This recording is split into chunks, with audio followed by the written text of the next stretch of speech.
just kind of wanted to talk about stuff.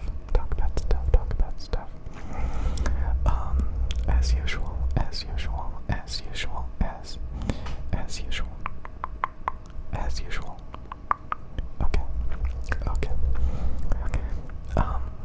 You know, again, I've looked around at a lot of different YouTube channels, seeing how literally some of the biggest YouTube channels grow. And a lot of them, they chase the views. They go after what YouTube promotes. So I've seen several YouTube channels where they have millions of subscribers, and they start up new YouTube channels doing the exact same things that their channel with 1 million subscribers has, and their new channels get no views. So you can have somebody who has like 5 million subscribers, and each one of their videos gets like 20,000, 50,000, 100,000, sometimes over a million views. And then you look at their new channel, and they're only getting 50 views, 100 views, 300 views, and that's it. I've literally just witnessed this. Somebody that has a YouTube channel with like 3 million subscribers, each one of their videos getting around like 50,000 to even 1 million views. And then they started up a second channel doing the exact same thing. And they've been doing it for months on that second channel, and they are still only getting a couple hundred views. So you have to realize that YouTube really starts to promote particular channels, really starts to push content to viewers. And you could have an amazing YouTube channel. Putting in way more work and having amazing content. But if YouTube does not promote your videos, you're not going to get any views. And you're going to think, oh, I'm terrible at YouTube. All the while, some of the lamest stuff is getting all the views. Because they just pushed and tested the algorithm over and over again until the algorithm accepts it and starts promoting it. So it's a relentless persistence of making content, designed to pander to an audience. I remember hanging out with this person, and again, like I talked about this a while back, like your average person who goes onto YouTube on their phone, for example, they just, they boot up YouTube, they just, these days they're looking at the shorts, they're looking at the TikToks, they're easily amused, they're just, this is funny, thumbs up, subscribe. They just want that instant stimulation, that instant entertainment. And, if you give them that, if you give them what they want, that's how you blow up. You just keep pushing, and it may be a very unnatural feeling, to make content like that. I came across a bunch of different YouTube channels dedicated to making shorts, dedicated to making short videos. And they're getting millions and millions of videos just by being funny, over embellishing and just exaggerating. And I've talked about this, you got a lot of these really boring, dorky, nerdy communities, hobbyists, enthusiasts, who get hardly any views, who the only people who watch their videos have like a mental disorder, obsessions with like some deep rabbit hole hobby. It's not mainstream, it's not what your average person is looking for. So you have these people that sit around in these crap buckets that don't even small, tiny little communities that don't even matter, thinking that, the world revolves around their crab bucket, when in reality, there's these much bigger YouTubers focused on the average person, focused on like you. Actually, you may be like overly obsessed with ASMR. You may be a little bit overly obsessed, but a lot of people like ASMR. A lot of people really, really like ASMR. So you have to give people what they want. You have to realize that a lot of people are not deep down these rabbit holes. They want a fix. They want their fix. When they go onto YouTube, they want to get their fix, If it's ASMR, they want their ASMR. And again, there's these rabbit hole, like really dorky, nerdy hobbies that they just don't have a big enough audience to blow up. But, people talk about this like on their phone, like Candy Crush, and there's actually tons of casual gamers on their phones that actually, I think I saw something a while back. Where like the casual, normal person who has like an iPhone, who plays like those games, like Candy Crush, Farmville, and like just random stuff like that. That's the average, typical person. I think a lot of people, again, there are tons of people on PlayStation, on Xbox, on, computer games and stuff.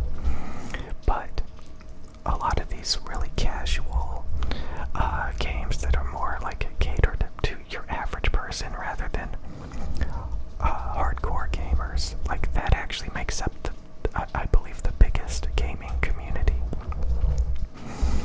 So it's the same with YouTube. These more accessible, palatable, easy to consume things that the average person is looking for.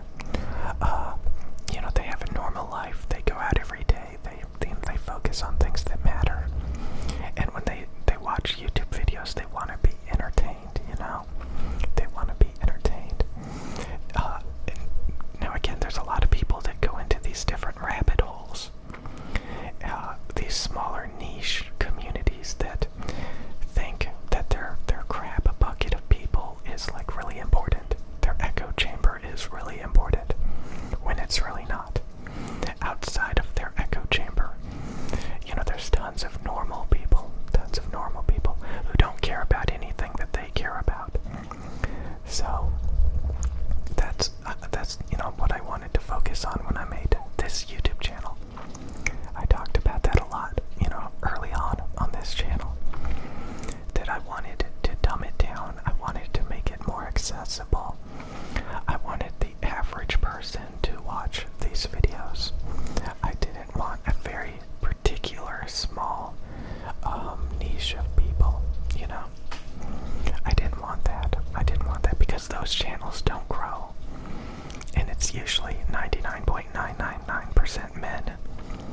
The demographic is just like really nerdy, and like typically those people are unhappy. They're just always like obsessed with garbage. And I did not want that. Honestly, I didn't do that good of a job making this YouTube channel that accessible.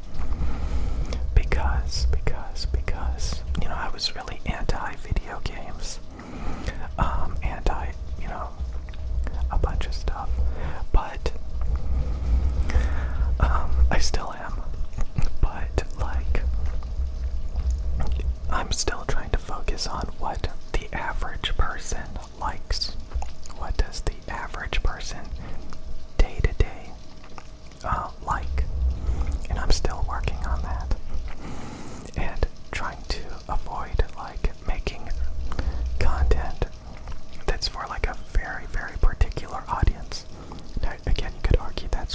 ASMR is. ASMR is like a very particular audience, but it's a very big, accessible audience filled with all types of people.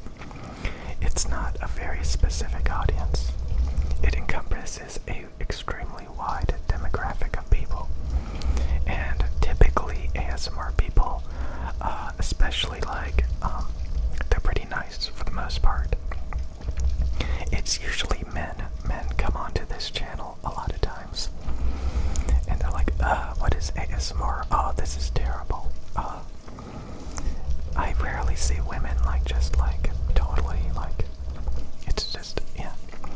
So, yeah, and again, there's so many different types of people, so many different demographics. It's very accessible, you know? So that's what I like about it. That's what I like about it. It's starting to rain. Starting to rain. Starting to rain. So, like, again, I've been experimenting with video games, and I found it really interesting. Like, I don't think I think Apex Legends Mobile is not very accessible. I think it's like a very specific demographic, to be honest with you. I think Fortnite has a bigger audience, you know, a wider demographic of people. Just like, you know, a lot of these different mobile games, I think, like Call of Duty Mobile, I think that's a very specific demographic that's gonna play that.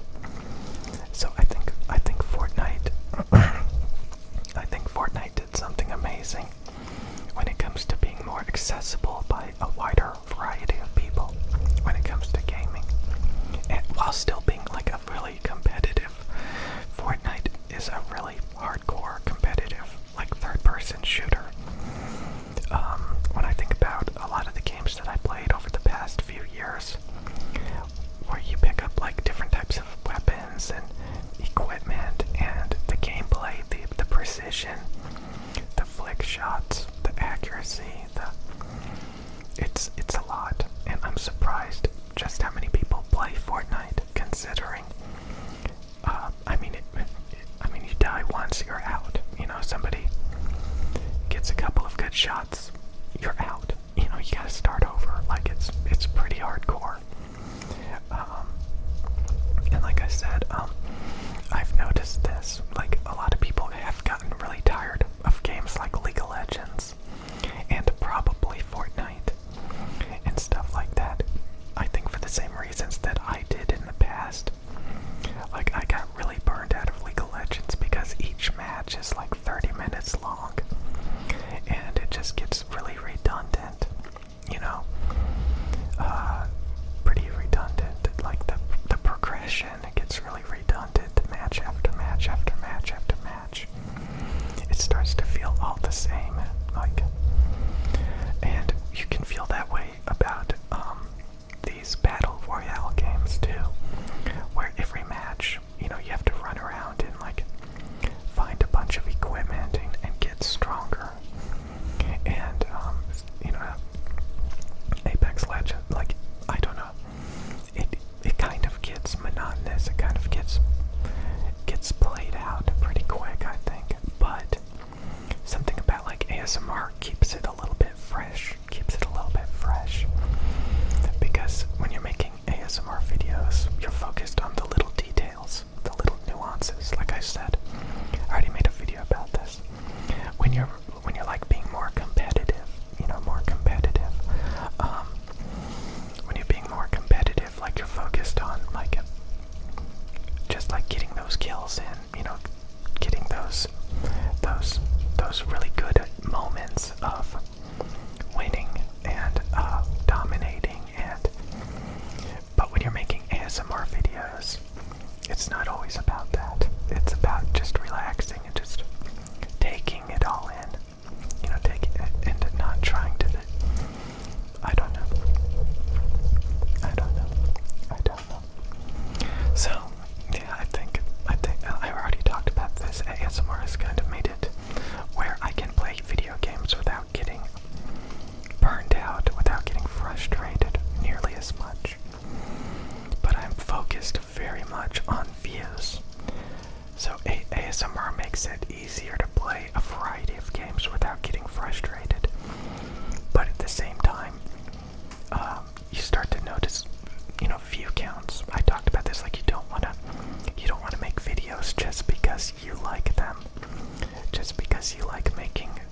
certain videos, if they're not getting any views, you really need to be able to take a step back and realize that you can do better.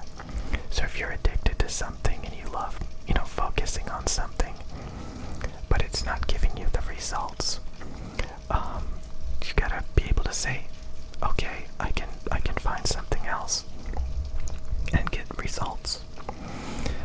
So I mean, again, it's weird. YouTube is definitely not fair.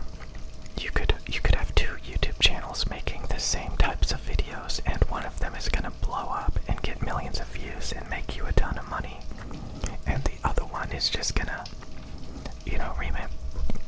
remain dead with only a couple of hundred views per video. It's not fair. But it's like, if you understand these things, I think you'll be a lot more successful on YouTube. I'm still learning it.